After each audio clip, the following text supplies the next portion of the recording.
Kabanata 371. Sa pagtatapos, nawalan siya ng lahat ng lakas at bumagsak sa mga bisig nito.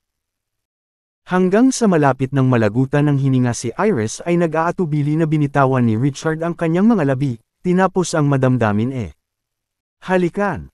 Baliw ka, first kiss ko yun. How dare you just take it like that? Namula siya at kalahating pusong sinuntok siya sa dibdib. Unang halik. Hindi yan tama. Matagal ko nang kinuha ang first kiss mo. Ungol niya nang maalala ang paghalik niya kay Eerie. Ang panahon noon. Anong pinagsasabi mo? Kailan mo ginawa iyon? Ikaw ba? May ginawa ka ba sa akin dati nang hindi ko alam? Gulat na tanong niya. Kailangang maging tanga si Richard para aminin iyon at ipinaliwanag niya, nakalimutan mo bang nag-mouth-to-mouth ako sa iyo noong una tayong nagkita? Akin ang first kiss mo. Tumawa siya ng mahina. Sa unang pagkakataon na nakilala niya si Iris, naisip niya na wala ng mas maganda may itsura at minsan ay hindi niya pinangarap na matatawag siyang. Huwag na kayong umarte. Kanina mo pa ako sinusundan. Pinandilatan siya nito ng nahihiya. Napabuntong hininga siya sa nakakaakit na tingin sa mga mata nito at nagtanong, Iris, will you be my girlfriend? Pag-iisipan ko. Depende sa iyo. Nakatingin siya sa malayo. Walang dapat isipin. Hindi mo masasabing hindi. Kukunin ko na lang bilang oo. Ikaw ang girlfriend ko simula ngayon. Sa sobrang tuwa ay hinigpitan niya ang pagkakayakap sa kanya. Nobela. Alam niya na ang mga babae ay maaaring makatanggap ng preserbatibo at dahil hindi kayang ipagtapat ni Iris ang kanyang tunay na nararamdaman, napagpasyahan niyang magdesisyon na lang siya para sa kanya. Bilang isang lalaki, kailangan niyang maging mas maaga. Di bakit ako dapat?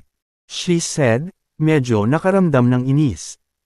Hindi akalain ni Iris na isang taong kasing dali, maging tulad ni Richard ay magiging napakalakas, o magiging kasintahan niya ito nang hindi binibigyan ng pagkakataong tumanggi. Dahil dito, Richard licked his lips, before devoured her petal soft lips once again, only more passionately than the kiss earlier. Bumibilis ang tibok ng puso niya habang natutunaw sa ilalim ng halik. Alam ni Iris na may nararamdaman siya para kay Richard at dahil hindi niya ito kayang tanggapin, napagtanto niyang kaya niya. Pinutol siya ni Richard bago pa siya matapos. Talaga, yay! Malapit nang tumalon si Richard sa balat ng lupa sa sobrang saya. Si Iris ang pinakamagandang babae sa Springfield na may hindi mabilang na mga humahabol, kabilang ang mga makikinang na bachelor o. Kabanata 372. Sumama ang kaligayahan at over the moon siya na pumayag si Iris na makipag-date sa kanya. Hindi napigilan ang kanyang pananibik, lumapit siya para muling halikan, napigilan lamang ni Iris. Pwede bang hayaan mo na lang akong tapusin? Pumapayag akong maging girlfriend mo, ngunit maaaring hindi ang lolo at tatay ko, kaya kailangan kong magsumikap para sa kanilang pagsang-ayon. Babala niya, hindi nag-aalala. Matagal na siyang nahulog kay Richard, ngunit dahil magkaiba ang kanilang background, hindi niya napigilan ang sarili na magsisimula ng isang relasyon. Si Richard ay isang ulila lamang na walang background, na ikinasal noon, kaya kitang-kitang hindi papayag ang kanyang pamilya sa mga laban. Ang relasyon ni Iris sa kanyang ama ay hindi palaging maayos, kaya hindi niya alintana kung ang kanyang ama ay tumutol sa relasyon. Gayunpaman, siya ay palaging malapit sa kanyang lolo at hindi kailanman sumuwi sa kanya sa nakaraan. Kung tatanggihan ng kanyang lolo si Richard, maaari siyang maipit sa sanggang daan. Sa kabutihang palad, napatunayan ni Richard ang kanyang sarili na kaya. Hindi lamang siya nag-alok ng tulong sa pagpapatakbo ng negosyo ng kumpanya, ngunit nagawa rin niyang bumuo ng mga koneksyon sa shares at Fainpol. Kung isa sa alang-alang ang potensyal na ipinakita niya, maaaring makuha ni Richard ang pag-aproba ng kanyang lolo sa sobrang pagsisikap. Sa ganoong paraan, makakasama niya ito ng walang pag-aalala. Oo, magsusumikap akong matupad ang iyong mga inaasahan. Nag-alinlangan na tumanggo si Richard. Gusto niyang kausapin si Cynthia sa group, pero parang nagseselos si Iris kina Janice at Cynthia, kaya baka magalit siya kapag nalaman niya ang partnership nila sa kanila. Isinasantabi ang lahat, ang Synth Ion Group ay hindi nagsimulang tumakbo at ang paglago nito ay ginagarantiyahan pa. Nagpasya si Richard na mas maganda na panatilihing madilim ang kanyang paglahok sa Synth Ion Group hanggang sa may magawa siya. Bam! Bam! Maya-maya lang, naputol ang katok sa pinto ng dalawa. Kumalas si Iris sa mga bisig ni Richard na parang USA na naka-headlight. Sabay tulak ni Luisa sa pinto at naglakad papasok nang hindi nakalak ang pinto. When he spotted the blush on her cousin's cheeks, she immediately realized what happened. Nobela. Luisa, bakit ka nandito? Gabi na ngayon.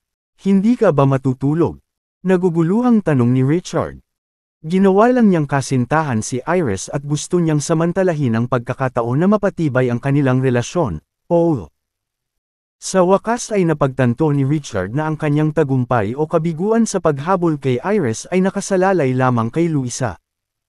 Pumunta ako dito para tingnan kung kumusta na kayong dalawa, at pigilan kayong gumawa ng hindi nararapat. Anong pinagsasabi mo? Anong ibig mong sabihin, hindi nararapat? Namula si Iris ng crimson shade. Seryoso ako. Napakaganda mo kaya kahit sinong lalaki ay magpupumilit na kontrolin ang sarili sa harap mo. Kabanata 373. Lalaki lang si Richard dito at hindi niya kayang pigilan ang sarili niyang mag-isa sa isang kwarto kasama ka. Ay, teka. Hindi ko na siya matatawag na Richard. Dapat ay tinatawag na kitang pinsan-in-law mula ngayon. Kinindatan ni Luisa si Richard. Hindi ba tama iyon? Oo, tama iyan. Tumango si Richard, natutuwa sa paraan ng pagharap nito sa kanya, nagulat na lang siya na nawalan siya ng kontrol. Kayong dalawa. Pinandilatan ni Iris si Richard, umaasang makakapagtago siya. Sige, kayong dalawa. Dumating ako para sa isang bagay na seryoso. Hindi kami nag-training ngayon. Magsimula na tayo. Udyok ni Luisa. Napaka-proactive mo pagdating sa pagsasanay. Inilibot ni Richard ang kanyang mga mata. Siyempre. Pinangarap ko ang araw na ito ay magiging Supreme Master na makakatulong sa iba. She said excitedly, grabbed Iris and Richard, arms to pull them into Richard's room. Hindi na natin kailangang pumunta sa kwarto ko. Dito na lang tayo mag-training, sabi ni Richard. Oh, tama na, pagsang-ayon ni Luisa, bago hinimok ang dalawa pa na magsisimula. Pagkatapos ng mga nakaraang araw ng pagsusumikap, ang antas ng kapangyarihan ni Richard ay nasa bottleneck nito at malapit nang matapos ang intermediate acquired state. Parehong malapit nang makalusot sina Iris at Luisa, lalo na si Iris na pambihirang gifted compared kay Luisa. Ang mahiwagang paraan ng pagkadalaga na kanyang natutunan ay nag-aalok ng makabuluhang pag-unlad at ipinalagay ni Richard na makakarating siya sa intermediate acquired state sa pagtatapos ng gabi. Sa gayon, nagsimula ang paglalakbay sa pagiging martial artist. Samantala, kapwa isinugod sa ospital sina Samuel at Marilyn nang malaman na malubhang nasugatan si Brody. Nang makita ni Samuel ang kanyang anak na walang malay sa VIP ward, nagdilim ang kanyang ekspresyon. Si Brody ay ang kanyang nag-iisang anak na lalaki at sa parehong mga binti at pagkalalaki ay nawasak, hindi lamang magiging pabigat si Brody, hindi man lang niya pagsilbihan ang layunin na ipagpatuloy ang linya ng dugo. Galit na galit, umungal si Samuel, Marilyn, UB***. Ikaw ang may kasalanan kung bakit ganito ang anak ko. Nakaramdam ng lalong galit, sinampal ni Samuel si Marilyn sa mukha at bumagsak ito sa lupa. Tay, binalaan ko na kayo ni Brody na huwag nang habulin si Richard, pero hindi kayo nakikinig. Paanong kasalanan ko ito? Nobela. She tried her best to stop Samuel and Brody when they plotted to hire Xander, wishing that they would G. Hindi siya pinansin ng dalawa at pumikit sa payo niya. Bilang resulta, dinanas ni Brody ang mga kahihinatnan. B***, how dare you talk back? Kung hindi dahil sayo, hindi man lang magkaka-conflict si Brody kay Richard, hindi. Haantong ba siya sa ganito? Kasalanan mo ang lahat ng ito. Kabanata 374. Galit na galit si Samuel na muling sampilan si Marilyn sa mukha. Tatay, tumigil ka. Ang mahinang boses ni Brody ay agad na nagpakalma kay Samuel. Brody, sa wakas gising ka na. Paano? Ano ang nararamdaman mo ngayon? Nagmamadaling pumunta si Samuel sa kama, habang pinipigilan ang kanyang galit. Ibinuka ni Brody ang kanyang bibig para magsalita ngunit nakaramdam siya ng bukol sa kanyang lalamunan nang maalala ang katotohanang hindi na siya isang buong lalaki. Brody, alam kong galit ka ngayon. Kahit na ang halaga ng bawat huling sentimo sa pamilyang ito, sisirain ko si Richard para ipaghiganti ka. Ipinatong ni Samuel ang kanyang mga kamao sa mesa at napabuntong hininga. Tatay, huwag. Nakanganga si Brody, malapit nang tumalon mula sa kama kung wala siyang injury. Brody, ano bang nangyayari sa'yo? Naguguluhang tanong ni Samuel. Dad, hindi mo naiintindihan. Maaaring ulila si Richard, ngunit kahit papaano ay nakipagkaibigan siya sa mga Shear, The Youngs, at Fainpool.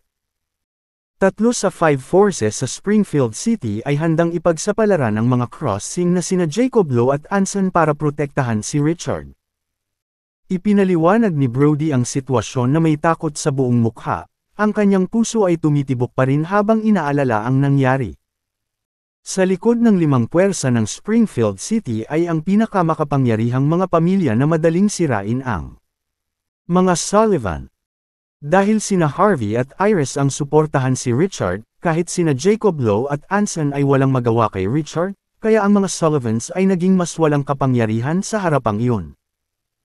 Ito ay halos tiyak na kung ang Sullivan family ay magtangkang saktan muli si Richard, sila ay magdurusa ng labis at maaaring gamitin ni Richard ang kanyang koneksyon sa mga Shears para durugan sila. Ano? Nangyari ba iyon? Nalaglag ang panga ni Samuel, sa wakas ay naunawaan kung bakit pati ang Flying Tiger, si Xander, ay nahirapang harapin si Richard. Minaliit nila si Richard. Nobela. Natural, si Marilyn ay parehong nabibigla. 3 taon siyang ikinasal kay Richard at naisip niyang alam niya ang lahat ng dapat malaman, walang asawa na alam niya para makakuha ng ganoong impluwensya ng 3 buwan pagkatapos ng kanilang diborsyo. Maging ang mga Sullivans ay kailangang tretuhin si Richard ng may paggalang, na nangangailangan ng mga Manson ay hindi maituturing na banta kay Richard. Agad siyang nabalot ng panghihinayang. Brody, hahayaan na lang ba natin ito? Madilim na tanong ni Samuel. Kahit na ikinagalit niya si Richard sa kanyang ginawa, maaaring dalhin ni Richard ang kanilang pamilya sa kapahamakan. Ang halaga ng paghihiganti ay sadyang napakataas at alam ni Samuel na ang iba pang miyembro ng pamilya ay nababahala. Gayunpaman, nasugatan ni Richard si Brody hanggang sa puntong hindi na siya muling buo, at hindi na mabubuhay si Samuel. Kabanata 375. Dad, pinag-isipan ko na ang mga bagay-bagay pagkatapos nito. Kailangan nating huminto hanggat kaya pa natin. Ayokong i-drag ang buong pamilya natin sa gulo na ito. At saka, nagalit si Richard kay Mr. Lowe at Mr. Collins at hahaharapin siya ng dalawang iyon. Kailangan lang nating umiwas dito. Mahinahong sabi ni Broadway. Siya ay naging mas mature pagkatapos na harapin ang kamatayan at kahit na nasaktan siya ni Richard, si Brody ay nakaligtas. Kahit na isang hindi kumpletong tao, alam niyang masisiyahan pa rin siya sa buhay na umaasa sa yaman ng kanyang pamilya, at mas mabuti pa iyon kaysa mamatay. Nawalan ng kontrol ang sitwasyon at tumanggi si Brody na ipagsapalaran ang natitirang bahagi ng kanyang buhay ng walang kabuluhan. Alam niyang hindi siya kalaban ni Richard, at umaasa na lang na papatayin nina Anson at Jacob si Richard balang araw. Tama iyan. Hindi siya pababayaan nina Mr. Lowe at Mr. Collins. Tumango si Samuel, nagpasya na isantabi ang sama ng loob kay Richard. Marilyn, nasaktan si Brody dahil sa iyo, kaya ipapabaya ko siya sa iyong pangangalaga habang buhay. Siguraduhin mo na inaalagaan mo siya ng mabuti. Kung maglakas loob kang pagmalupitin siya, buburahin ko ang buong pamilya Manson. Baka hindi ko mapatay si Richard, ngunit ang pagsira sa mga Manson ay hindi ganoon kahirap para sa akin. Nagbanta si Samuel. Huwag kang mag-alala, tatay. Aalagaan kong mabuti si Brody. Hindi ko siya pababayaan, takot na saad ni Marilyn. Mabuti. Alam ko na noon pa man ay gusto mong makasal sa pamilyang ito. Seeing how you're pregnant with Brody's son, you two of you can get married once he recovered, ani Samuel. Sina Brody at Marilyn ay nakatakas ng pribado ngunit hindi kailanman nagkaroon ng kasal dahil hindi sinang-ayunan ni Samuel ang Simula nang mawala ng kakayahan si Brody na maging ama ni ang anak ni Marilyn ang naging kaisa-isang anak ni Brody at hindi na makatutol si Samuel sa laban. Para sa kapakanan ng kanyang anak, sinigurado niyang banta si Marilyn kasama ang kanyang pamilya bilang leverage para hindi na niya ito gagawin. Umalis ka sa tabi ni Brody. Oo. Mapait na ungol ni Marilyn. Ito ang kanyang nakitang hiling na pakasalan si Brody, ngunit hindi siya nasiyahan. Nawala ang pagkalalaki ni Brody at siya. Mas maganda kung tumira ako kay Richard. At least lalaki pa rin siya. Naisip niya, hindi. Nagbago si Richard para sa wala ng ulila. Siya ay naging isang taong mas makapangyarihan kaysa sa mga Sullivans. Kung alam kong kap siya. Puno ng panghihinayang, napagtanto niya na huli na ang lahat para baguhin niya ang anuman. Hindi kailanman makikita ni Samuel. Kabanata 376. Marahil ito ay karma. Naisip niya. Sa mga sumunod na araw, inanunsyo ng Shear family na maglulunsad sila ng bagong pharmaceutical company na tinatawag na Synthion Group. Ang opisyal na seremonya ng pagbubukas ay gaganapin sa loob ng 3 araw at ang mga produktong tulad ng energy nurturing pills, beauty pills at life prolonging pills ang magiging pangunahing focus.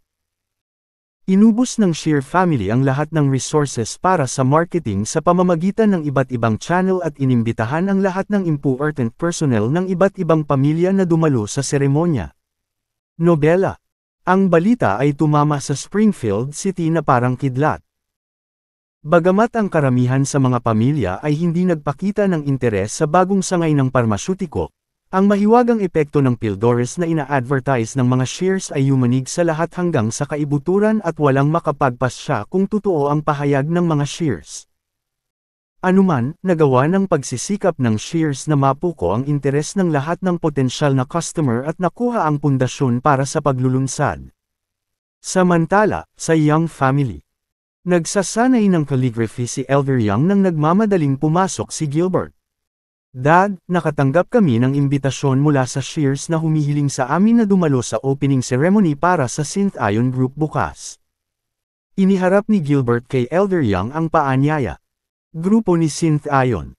Ibinaba ni Elder Young ang kanyang panulat sa pagkalito.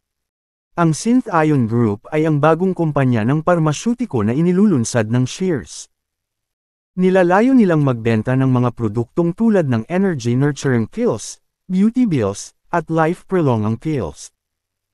Maikling inilarawan ni Gilbert ang konsepto sa likod ng Synthion Group kasama ang na-advertise na epekto ng mga tabletas.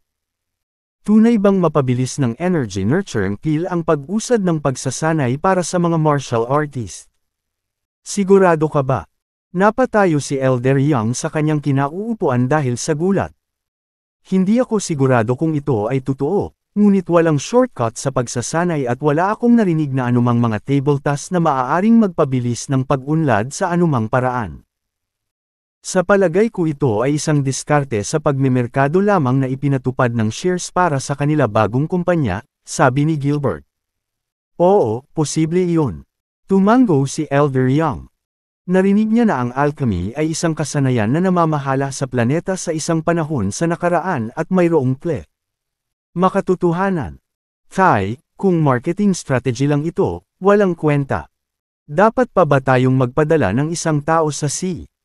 Si Elder Young ay nanatiling tahimik na nag-iisip, habang sinasabing, narinig ko na ang elegante group ni Iris ay nagtatrabaho sa Shear family kamakailan. Since the Shears have extended their invitation to us, we can't Ang 4 na pangunahing pamilya ay mga kakompetensya at hinding-hindi makikita sa parehong pagtitipon maliban kung ito ay nasa ilalim ng ilang mga pangyayari. Kabanata 377. Si Gilbert ang tagapagmana ng Young family at dahil siya ang pinuno sa ikalawang henerasyon ng Youngs, siya ay higit na itinuturing kaysa sinuman sa ikatlong henerasyon. Nagpa siya si Elder Young na ipakita ang kanyang paggalang sa mga Shi'ar sa pamamagitan ng pagpapadala kay Gilbert sa seremonya. Sige. Tatay, may iba pa, nag-aalangan na sabi ni Gilbert na may seryosong ekspresyon, ilang araw na ang nakalipas. Ginamit ni Iris ang puwersa ng pamilya para tulungan ang brat na iyon, si Richard Wolff, at wala itong magandang ibig sabihin. Nalaman na alam niya na ginamit ni Iris ang impluwensya ng pamilya para tumulong sa paghahanap ng kapalit ni Richard, ngunit hindi niya sinabihan ng karagdagang detalye.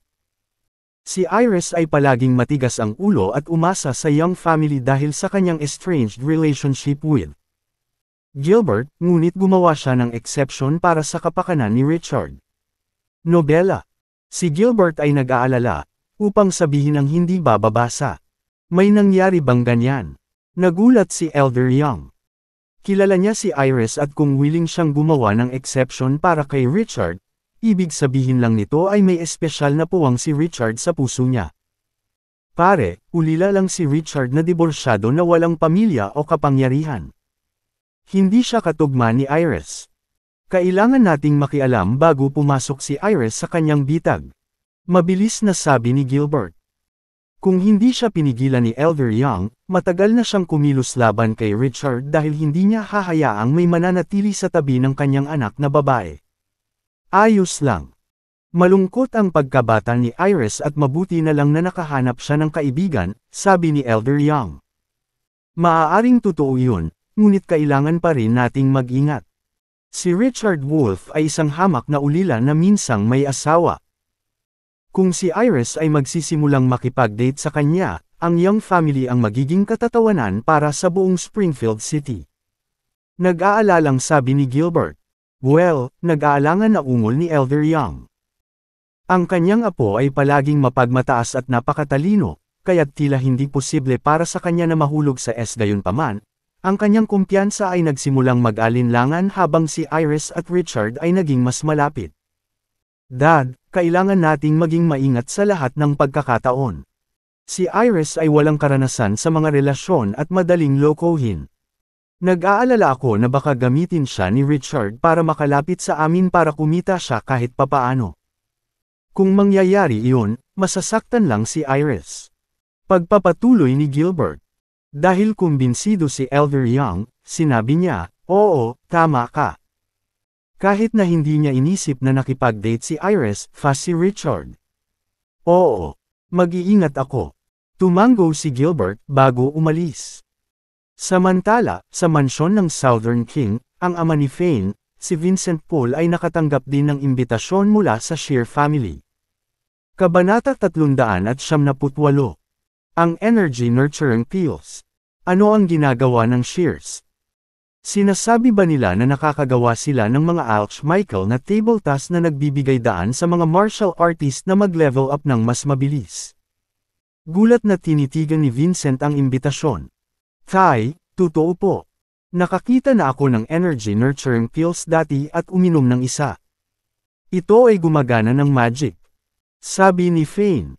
Mula nang uminom siya ng energy nurturing pill, hindi niya napigil ang isipin iyon.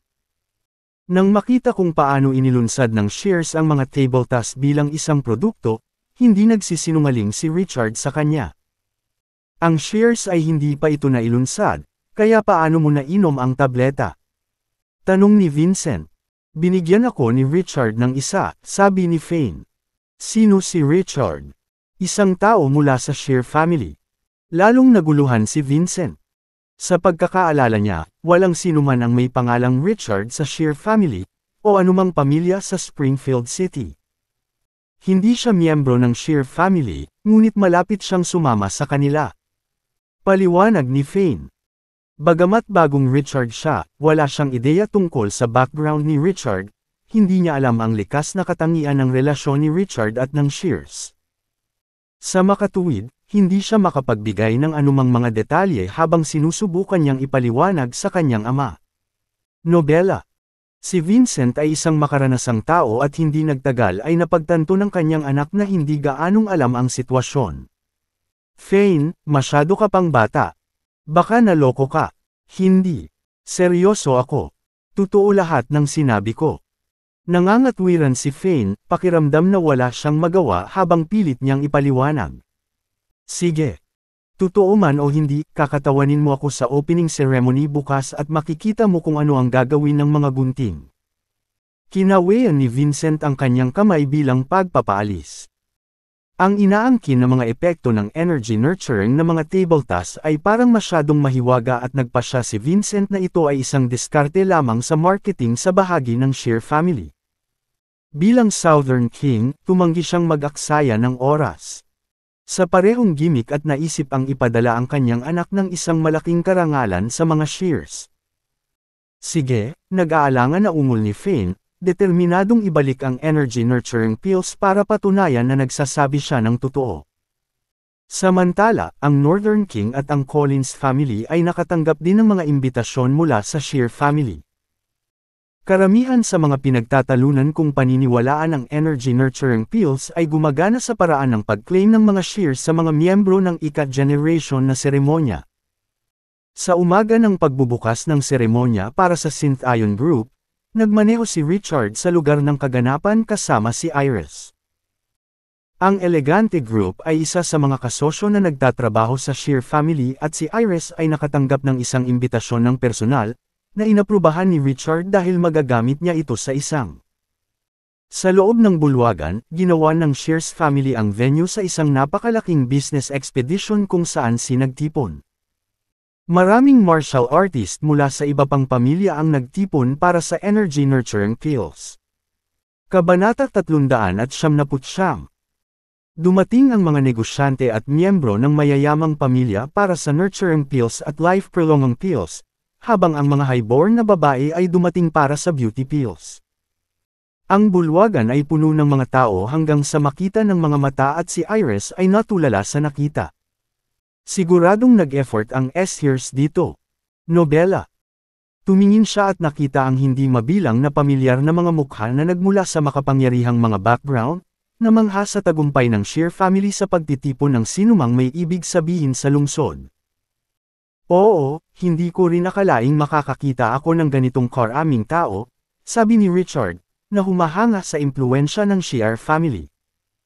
Sa kabila ng pagsisikap ng Shear family, alam ni Richard na sumugal sila sa epekto ng mga alchemical na table tasks. Kung ang mga table tasks ay nakuha ang atensyon ng lahat ng mga bisita, ang Synth Ion Group ay magiging sikat sa isang gabi, na sinisiguro ang mangyayari nito. Gayunpaman, kung ang mga table tasks ay nabigong makuha ang kanilang pag-aproba, ito ang magiging katapusan ng Synth Ion Group. Ito ay isang bagay ng buhay at kamatayan at hindi maiwasan ni Richard ang makaramdam ng pagkabalisa. Ito ang kanyang unang pagtatangka sa pagsisimula ng isang negosyo at nang lumitaw sina Richard at Iris, agad na nahadjap ng mag-asawa ang mga mata ng iba. Si Iris ang pinakamagandang babae sa Springfield at ang diyosa sa lahat ng lalaki. Nang makita ang iba na malapit siya sa isang kakaibang lalaki, lahat sila ay nagsimulang manghula kung sino si Richard at napatitig sa magkasintahan. Kasama rito si Anson.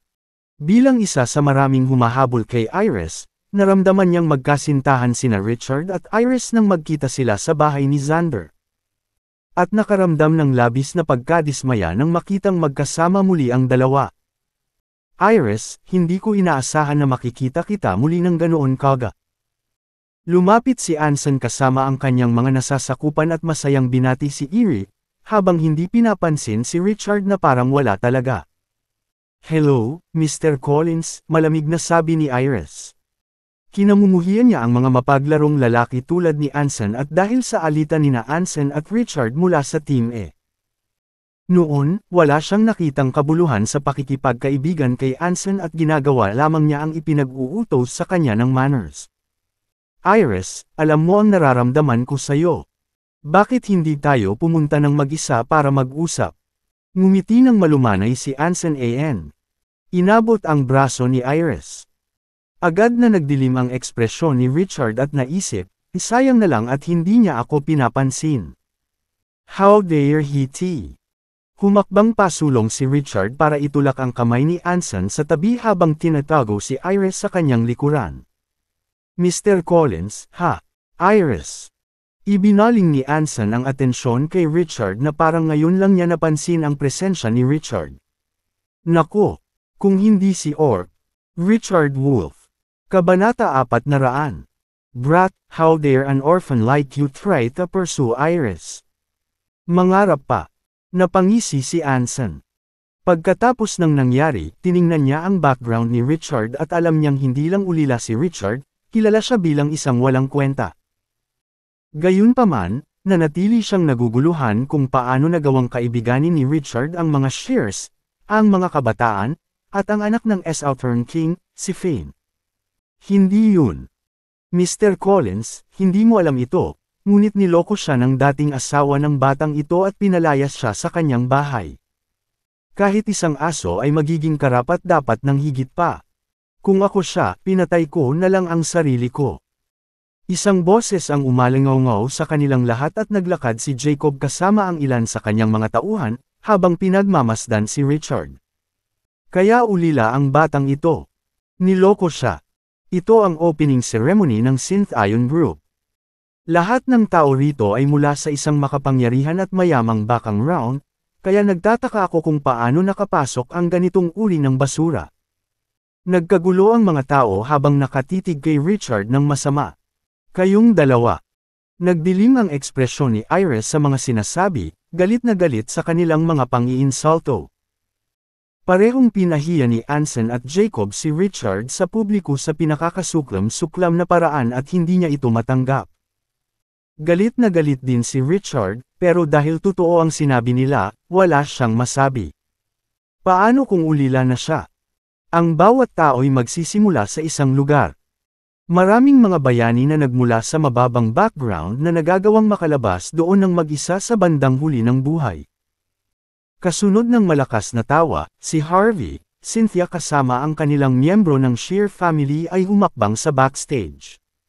Tama ang kapatid ko. Jacob, Anson, bantayan ninyong dalawa ang inyong sarili dito. Panauhin namin si Richard at kung maglakas loob kang bastyusan siya muli, babayaran ka namin. Babala ni Cynthia. Nalaglag ang panga sa kanilang paligid dahil nabigla ang lahat sa protective tone ni Cynthia kay Richard. Nobela. Ipinaalam sa kanila nina Anson at Jacob na si Richard ay isang ulila at hindi inaasahan na magiging mga gunting. Si Cynthia ang pangalawa sa pinakamagandang babae sa Springfield City, ang diyosa na pinapangarap ng lahat ng lalaki kung gaano kalapit si Iris kay Richard at maging si Cynthia ay tila masigasig na protektahan si Richard, lahat ng lalaki sa bulwagan ay napalingon. Sinama ni Iris ng tingin si Cynthia. Kahit na natutuwa siya na ipinagtanggol ni Cynthia si Richard, naiinggit pa rin siya sa natanggap mula kay Cynthia noong nakaraan. Cynthia, stop acting all sap-aga. Pumunta kami dito upang lumahok sa seremonya ng pagbubukas para sa Synth Ion Girl.